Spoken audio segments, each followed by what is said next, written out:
L'article 2 du texte de loi sur la vigueur sanitaire a été adopté.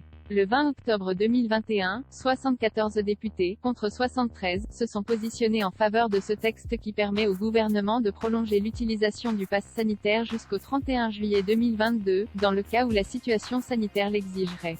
Un texte qui, sans grande surprise, a suscité un vif débat dans l'hémicycle. Discussions qui ont poussé Olivier Véran à faire une mise au point. Cet article 2 ne prévoit pas d'étendre l'application du pass sanitaire jusqu'au 31 juillet 2022, entre autres restrictions sanitaires, NDLR. Cet article 2 prévoit de donner la possibilité de les déclencher et de les maintenir si la situation sanitaire l'exige et pas autre chose. Pour Véronique Jeunesse, CENT, l'ex-star de la série Julie Lescaut s'est donc saisie de son compte Twitter, toujours le 20 octobre, afin de contester ce qu'elle estime être des contradictions au sein de l'exécutif. Car si le ministre des Solidarités et de la Santé prône un tel discours, il n'en serait pas de même pour Gabriel Attal aux yeux de l'actrice.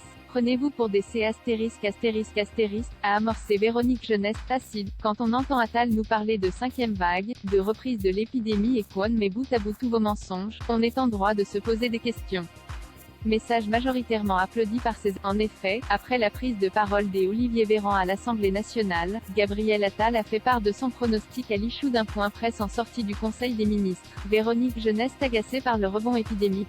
Nous constatons les prémices d'un léger rebond, a déclaré le porte-parole du gouvernement, le 20 octobre. Le nombre de cas repart à la hausse avec une augmentation proche de 10% sur une semaine. Le taux d'incidence nationale s'approche à nouveau des 50 pour 100 000 habitants. Ce qui est, comme il l'a rappelé, le seuil d'alerte.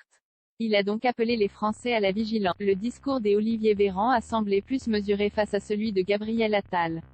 Sur l'antenne de BFM TV, le compagnon de Coralie Dubost a noté une petite poussée des cas de coronavirus mais pas d'augmentation des hospitalisations puisque la population est massivement vaccinée.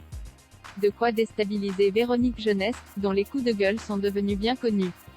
Loading widget.